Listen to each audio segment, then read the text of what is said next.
నమస్తే, welcome to BCN news. నేను విజయలక్ష్మి. ముందుగా ముఖ్యాంశాలు. జగన్ తన తీరు మార్చుకోవాలన్న ఉండి ఎమ్మెల్యే రఘురామ కృష్ణంరాజు ప్రజలను మభ్యపెట్టేలా వ్యవహరిస్తున్నారంటూ ఆరోపణ.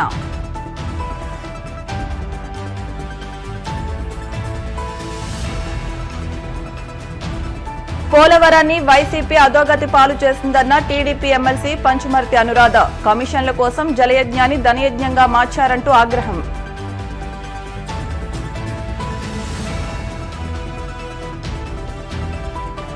ఈవీఎంలపై మాజీ సీఎం జగన్ ఆరోపణలను ఖండించిన టీడీపీ ఏలూరు జిల్లా అధ్యక్షులు గన్ని ఓటమిని జీర్ణించుకోలేకపోతున్నారని ఎద్దేవా.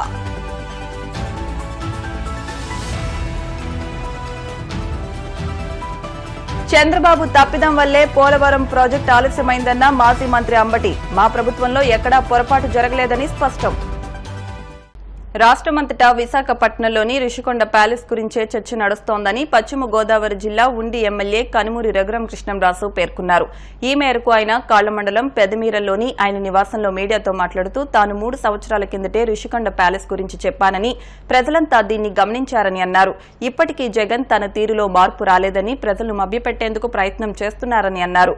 అలాగే ఈవీఎంల విషయంలో మాజీ సీఎం జగన్మోహన్ రెడ్డి వ్యాఖ్యలు హాస్యాస్పదంగా ఉన్నాయని, ఓటమిని జీర్ణించుకోలేక ఆరోపణలు చేస్తున్నారని అన్నారు. ప్రజలను తప్పుబట్టకుండా ఓటమిని అంగీకరిస్తూ గౌరవాన్ని పెంపొందించుకోవాలని అన్నారు.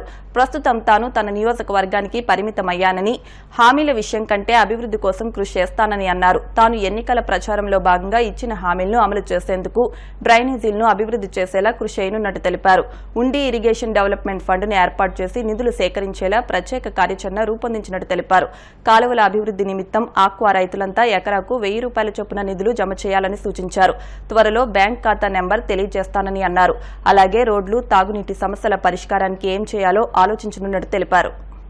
అంత రాష్ట్రం అంతా 2 రోజులుగా జగన్మోహన్ రెడ్డి గారు ఆయన కట్టుకున్న ప్యాలెస్ గురించి, దాని మీద వైఎస్ఆర్ కాంగ్రెస్ పార్టీ వివరణ, విశాఖపట్నం ప్యాలెస్ మీద ఆయన వివరణ, ఏదో ఒక ఐకానిక్గా కట్టాలి అనుకున్నాం. ఆ తర్వాత మరి కొంతమంది అధికారులు మరి విశాఖ రాజధానిగా అనుకున్నప్పుడు మరి అధికారులు ఈయన ఇక్కడ ఇల్లు, చిన్న ఆఫీసు ఉంటే చాలా బాగుంటుందని సూచించారట. ఆ సూచన మేరకు స్వల్ప మార్పులు చేసి ఆయన నివాసానికి అనుగుణంగా స్వల్ప మార్పులు చేసి ఏదో సింపుల్గా కేవలం 500 కోట్లు ఖర్చు పెడితే, అంటే అతని ఉద్దేశంలో అతను తినేసింది 1000 కోట్లు, 1,00,000 కోట్లు ఉంది కాబట్టి అవన్నీ మర్చిపోయి 500 కోట్ల కోసం ఎదగోవడం ఏంటారు అన్నట్టుగా మరి ఆయన ఫీల్ అయ్యారా అన్నది నాకు అర్థం కాల. అంటే ప్రజలకి ఇంకా ఇంగిత జ్ఞానం లేదు అని జగన్మోహన్ రెడ్డి గారు ఎందుకని భావిస్తున్నారు అనేది నాకైతే అర్థం కావట్లా. ఈయన 5 నెలల క్రితం, 7 నెలల క్రితం వాళ్ళ అధికారులు ఐడెంటిఫై చేశారని చెప్పడం జరిగింది. 3 సంవత్సరాల క్రితం ఆ కొండ మీద ఆ రిషికొండ కోట కట్టడం ప్రారంభించారు. అది అందరికీ తెలుసు. నేను సుమారు 2 సంవత్సరాల క్రితం ఒక బ్లాకు, జగన్మోహన్ రెడ్డి ఇంటి బ్లాకు, ఆ పక్కన సెక్రటరీస్కి ఒక బ్లాకు, సెక్రటరీస్ వీళ్ళందరూ కనీసం 10-15 మంది సెక్రటరీలు ఓవర్ నైట్ స్టేక్ కానీ, కపుల్ ఆఫ్ డేస్ స్టేక్ కానీ, ఇంకొక బ్లాక్ అని చెప్పి ఇప్పుడు 2 ఏళ్ళ క్రితమే నేను చెప్పా. ఆ బాత్రూమే పేదవాడికి, అంటే నిత్యం పేదవాడి తరఫున పెత్తందారులతో పోరాడే జగన్మోహన్ రెడ్డికి మరి ఆ పేదవాడి 2 పేదల ఇల్లు సైజు కన్నా పెద్ద బాత్రూము, ఆ కమోడ్ ఖరీదు ఒక 12 పేదవాడి ఇళ్ళ ఖరీదు అయిన కమోడు. అంటే ఇవన్నీ ఆయనకి చచ్చినంత డబ్బు ఉంది. జగన్మోహన్ రెడ్డి గారు ఏదో బీచ్లో సైట్ కొనుక్కుని ఆయన 500 రెట్లు కట్టుకున్నా కూడా ఎవడో బాధపడ్డాం. కానీ పాపం ఆయన అనుకున్నది ఏంటంటే రాబోయే 20 సంవత్సరాలు ఆయనే ముఖ్యమంత్రిగా ఆయన అనుకున్నాడు. అనుకుని ఆ మాత్రం ఖర్చు మనకెందుకు అని చెప్పి ప్రభుత్వం ఖర్చుతోటే ఆయన కట్టించుకున్నాడు. పూర్తిగా నా నియోజకవర్గానికి నేను పరిమితమై ఎలాగా నిధులు లేమైతే చాలా దారుణంగా ఉంది. ప్రభుత్వం మారినప్పటికీ కూడా ఓవర్ నైట్ మరి ఎందుకంటే చాలా హామీల బర్డెన్ ఉంది.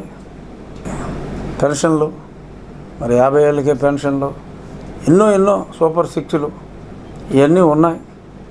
అవన్నీ ఉన్నాయి కాబట్టి ప్రభుత్వం మీద ఎక్కువ బర్డెన్ పెట్టకుండా మరి నా నియోజకవర్గాన్ని ఎలాగ అభివృద్ధి పదంలో ముందుకు తీసుకెళ్ళాలి అనే దాని మీద నాకు కొన్ని ఆలోచనలు వచ్చినాయి. నేను మన జిల్లా కలెక్టర్ గారు సుమిత్ కుమార్ గాంధీ గారితో చర్చించడం జరిగింది.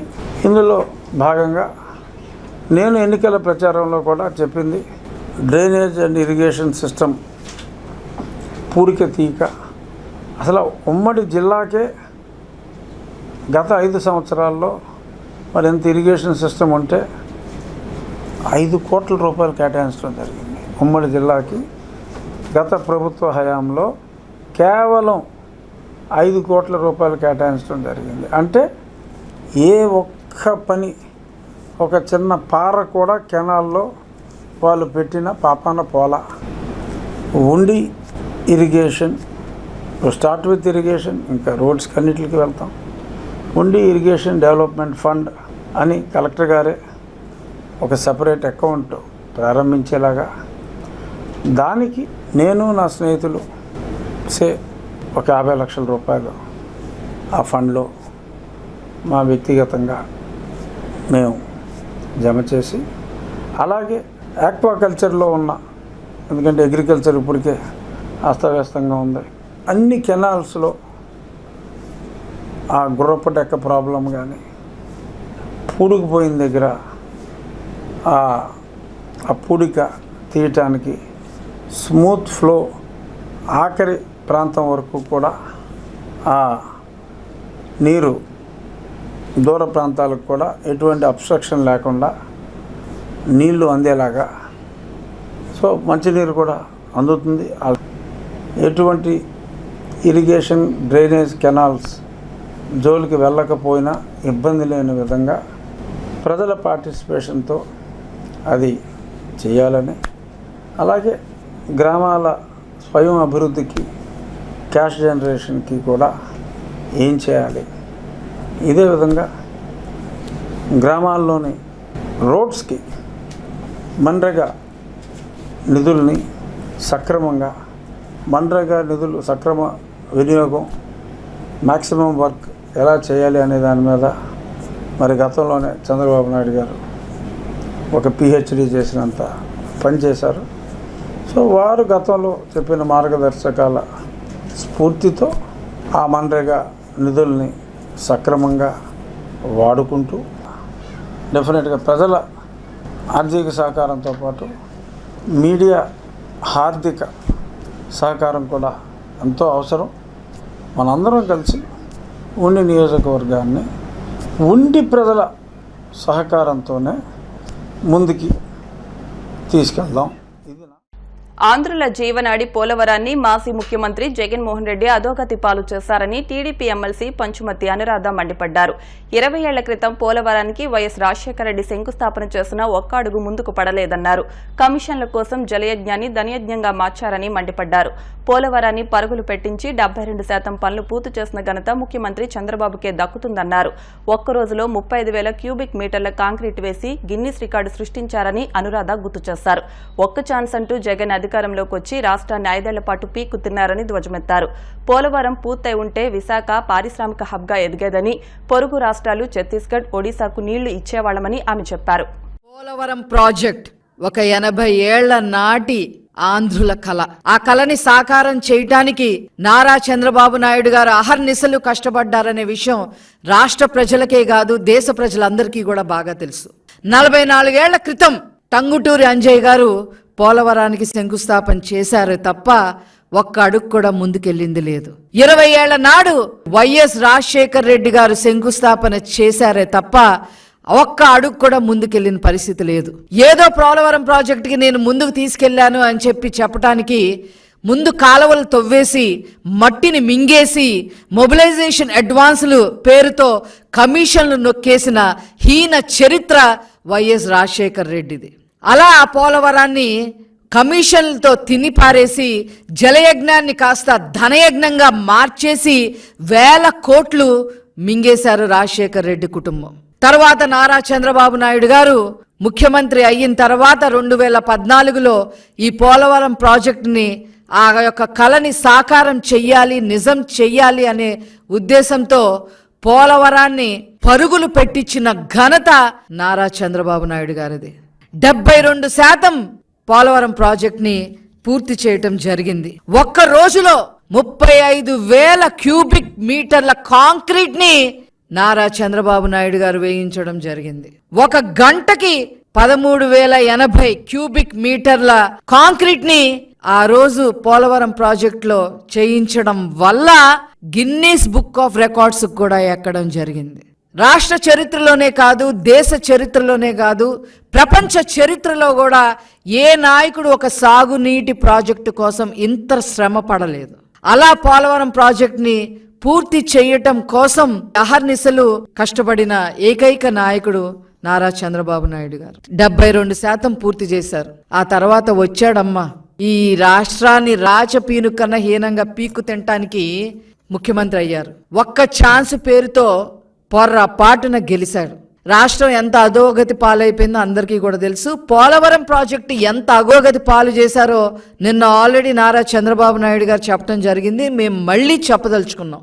72% పూర్తి చేసిన ప్రాజెక్టుని కేవలం ఇంకొక 28% పూర్తి చేస్తే ఎన్ని ప్రయోజనాలు కలిగేవో అప్పటి రాష్ట్ర ముఖ్యమంత్రిగా ఉన్న జగన్మోహన్ రెడ్డికి తెలీదా అని చెప్పి ఈ సందర్భంగా అడుగుతా ఉన్నాం. ఏ రకంగా అయితే రాజధాని నాశనం చేశాడో అదే విధంగా రివర్స్ టెండరింగ్ పేరుతో కాలయాపనలు చేసి 20లో పూర్తి చేస్తాం, 21లో పూర్తి అయిపోతుంది, 22లో పూర్తి అయిపోతుంది, 23 పూర్తి అయిపోతుంది, ఇంకేముంది అని చెప్పి అక్కడ ఒక పనికి మాలిన మంత్రుల్ని, ఒకడు ఆ అనిల్ కుమార్ యాదవ్, ఆ తర్వాత అంబటి రాంబాబు డయాఫ్రామ్ వాల్ని నాశనం చేసి పెట్టి, స్పిల్వే వర్క్స్లన్నీ నాశనం చేసి పెట్టి, భ్రష్టు పట్టించేసి చివరికి ఆ ప్రాంతం మొత్తం కూడా ముంపులోకి గురయ్యే విధంగా, జిల్లాలు మునిగిపోయే విధంగా నాశనం చేశారు ఈ జగన్మోహన్ రెడ్డి ప్రభుత్వం. ఏంటి ముసిముసి నవ్వులతో ఈ జగన్మోహన్ రెడ్డి ప్రభుత్వం ఏం చేశారు? అక్కడ కేసీఆర్ 1 మీటర్ తగ్గించవయ్యా, 145 మీటర్లకు గాను 1 మీటర్ తగ్గించవయ్యా అంటే ఈయన ఏకంగా 4 మీటర్లు తగ్గించేశారు. అందుకనే పోలవరంలో మీ పార్టీ మునిగిపోయింది, అక్కడ కేసీఆర్ ప్రభుత్వం కాళేశ్వరంలో మునిగిపోయిందని చెప్పక తప్పదు.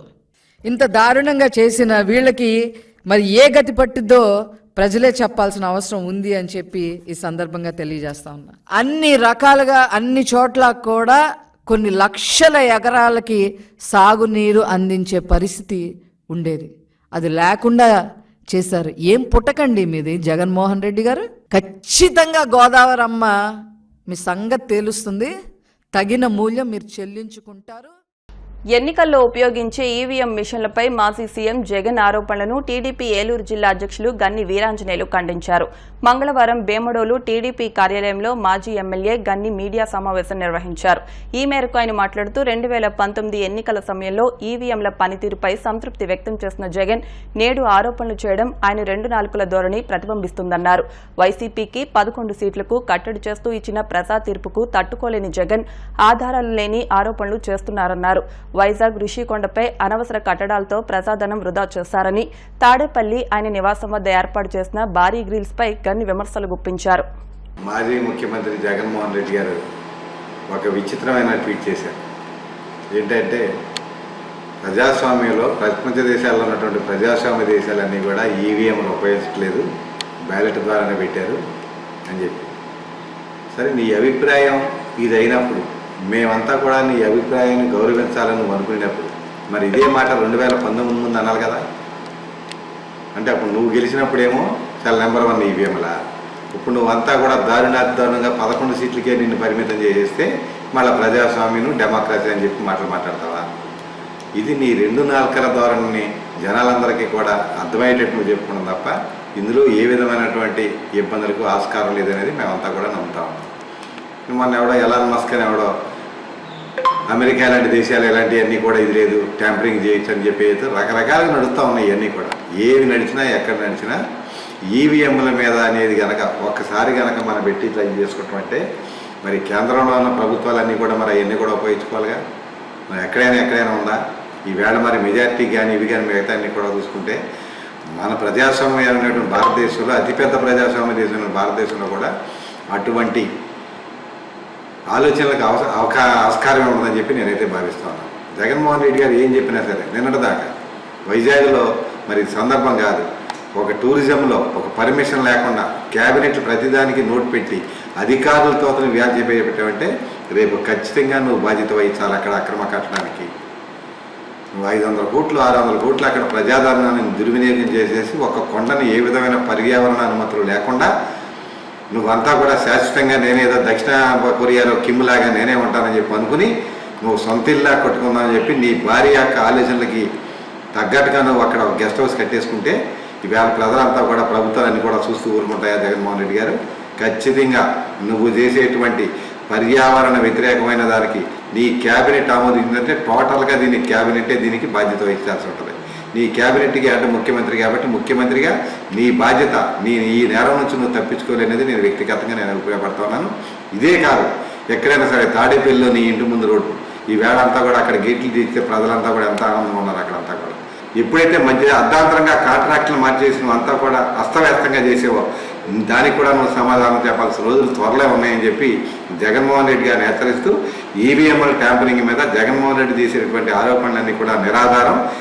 ఎప్పుడు కూడా ఏ విధమైన ఇది లేదు. ఖచ్చితంగా ఇది ప్రజల తీర్పు, ప్రజల యొక్క బ్రహ్మాండమైన తీర్పు, ఎన్డీఏ తీర్పు. ఖచ్చితంగా రాబోయే రోజుల్లో ఈ 3 పార్టీల ఎన్డీఏ ప్రభుత్వం ఈ ఆంధ్రప్రదేశ్ని అన్ని విధాలుగా కూడా ముందుకు తీసుకెళ్తున్నలో ఎటువంటి సందేహం లేదని చెప్పి మీ ద్వారా అందరికీ కూడా తెలియజేసుకుంటాను. ఇప్పుడు కాసేపు ప్రకటనలు.